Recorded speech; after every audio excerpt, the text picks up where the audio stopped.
Hello friends, हमारे YouTube channel में आप लोग का स्वागत है।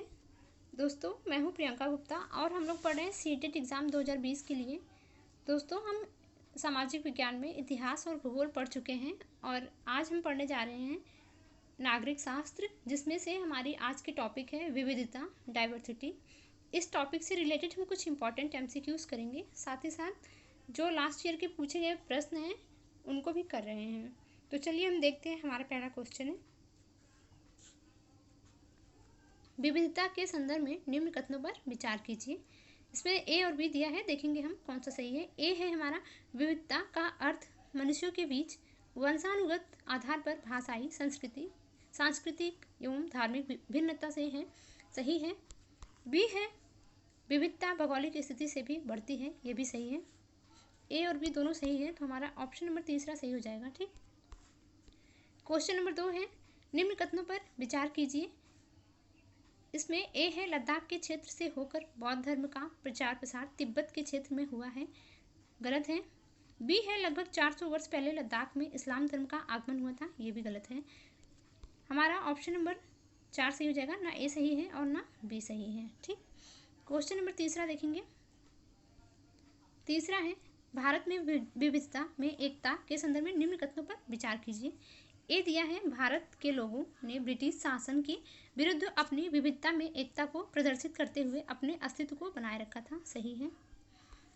बी दिया है, विविधता में एकता का सर्वप्रथम 1919 के जलियांवाला बाग हत्याकांड में दिखाई दिया, ये भी सही है। हमारा ऑप्शन नंबर तीसरा सही हो जाएगा। ठीक। क्वेश्चन नंबर 4 देखेंगे, निम्न कथनों पर विचार कीजिए। ए दिया है, संविधान में उल्लेखित 8वीं अनुसूची में 22 भाषाएं समाहित हैं, सही है। बी है, भारत में सिर्फ एक ही प्रकार की नस्ल के लोग पाए जाते हैं, ये गलत है। ठीक है, हमारा केवल ए सही हो जाएगा।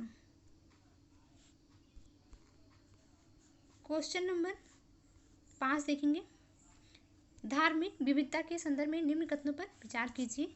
पांचवें का हमारा ए है, भारत सिर्फ मुस्लिम तथा हिंदू धर्मों का स्थल है, गलत है। यहाँ हिंदू, मुस्लिम, सिख, ईसाई सब रहते हैं। बी है, भारत में मुस्लिम लोगों की बहुलता है, ये भी गलत है, मुस्लिम अल्पसंख्यक हैं। ठीक है, तो हमारा ऑप्शन नंबर चौथा सही हो जाएगा, ना ए सही है और ना बी। क्वेश्चन नंबर 6 देखेंगे, जातीय विविधता के संदर्भ में निम्न कथनों पर विचार कीजिए। ए दिया है, भारत में 3 वर्णों में जैसे ब्राह्मण, क्षत्रिय एवं शूद्र समाहित हैं, सही है। बी है, जातीयता के आधार पर लोगों का व्यवसाय एवं धर्म आदि का चयन नहीं किया जा सकता, ये भी सही है। ए और बी दोनों सही है, तो हमारा ऑप्शन हो जाएगा तीसरा, ए और बी दोनों। क्वेश्चन नंबर देखेंगे हम यहाँ पे 7, भेदभाव के संदर्भ में निम्न कथनों पर विचार कीजिए। ए दिया है, भेदभाव पूर्वाग्रहों से भी संबंधित हो सकता है, सही है। बी है, यह आर्थिक एवं सांस्कृतिक आधारों से संबंधित है, ये भी सही है। ए और बी दोनों सही है, तो हमारा तीसरा सही हो जाएगा। ठीक है। क्वेश्चन नंबर 8 देखेंगे, भेदभाव निम्न में से कितने प्रकार का हो सकता है। पहला है वैयक्तिक भेदभाव, सही है। संस्थागत भेदभाव, ये भी सही है, तो हमारा तीसरा सही हो जाएगा, ए और दूसरा दोनों। ठीक है। क्वेश्चन नंबर 9 देखेंगे, निम्न कथनों पर विचार कीजिए। इसमें ए दिया है, हिंदू समाज में वर्ण व्यवस्था तथा जाति व्यवस्था में समानता है, सामान्यतः वर्ण व्यवस्था के लिए जाति व्यवस्था शब्द का प्रयोग किया जाता है, सही है। बी दिया है, भारत में जाति व्यवस्था केवल हिंदू समाज की विशेषता है, ये गलत है। इसमें क्वेश्चन नंबर 9 में हमारा सही हो जाएगा केवल एक कथन, ए सही है जबकि बी गलत है। क्वेश्चन नंबर 10 देखेंगे, निम्नलिखित कथनों पर विचार कीजिए। इसमें दिया है, ए केरल भारत के दक्षिण पूर्वी तट पर कोरोमंडल से संबंधित है, गलत है।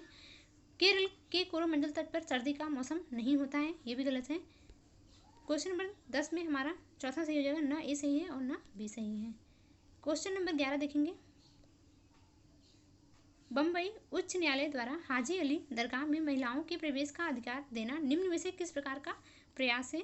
सही हो जाएगा आंसर हमारा पहला, लैंगिक समानता का प्रयास। क्वेश्चन नंबर 12 दिया है, निम्न पर विचार कीजिए। देखेंगे हम कौन सा हमारा सही है। धार्मिक आधार पर सही है, आर्थिक आधार पर सही है, सामाजिक आधार पर सही है, तीनों।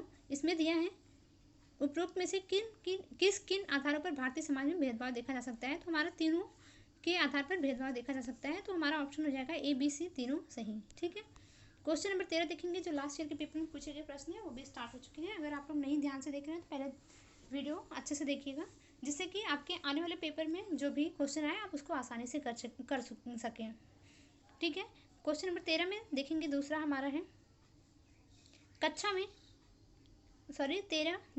में लैंगिक भूमिका के बारे में चर्चा करते हुए आप किस बात पर बल देंगे? दूसरा हमारा सही ऑप्शन है, समाज में व्याप्त लैंगिक रूढ़िबद्धता को सार्थक रूप में संबोधित करने की आवश्यकता है। क्वेश्चन नंबर 14 है,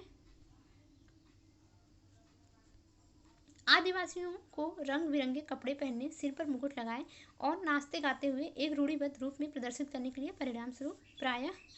क्वेश्चन नंबर 14 में हमारा सही आंसर हो जाएगा दूसरा, इस प्रकार के समूहों के प्रति भेदभाव होता है। क्वेश्चन नंबर 15 है, जब किसी व्यक्ति या समूह को किसी प्रतिरूप इमेज के साथ जोड़ दिया जाता है उसे कहा जाता है। सही ऑप्शन है हमारा चौथा, रूढ़िबद्ध। क्वेश्चन नंबर 16 देखेंगे, निम्न में से कौन सा विविधता को बढ़ावा देता है? सही ऑप्शन है हमारा दूसरा, रेलगाड़ी में यात्रा करना। क्वेश्चन नंबर 17 है, निम्नलिखित में से कौन सा लिंग मूलक भेदभाव प्रदर्शित करता है?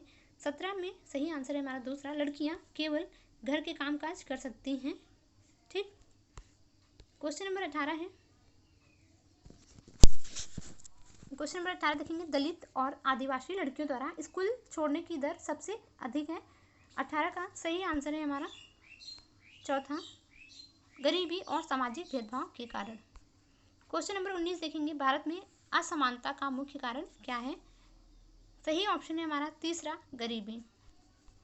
क्वेश्चन नंबर 20 है, भारतीय राष्ट्र राज्य का वर्णन करने के लिए विविधता में एकता मुहावरा इन राष्ट्रीय नेताओं में से किसने दिया? सही आंसर है हमारा 20 का दूसरा, पंडित जवाहरलाल नेहरू ने दिया। फ्रेंड्स, ये हमारा लास्ट क्वेश्चन था। अगर आप लोग को किसी भी क्वेश्चन के आंसर में प्रॉब्लम हुई हो तो ये आंसर यहाँ पे है, आप लोग इसका स्क्रीनशॉट लेके मिला लीजिएगा। ठीक है, चलिए, धन्यवाद।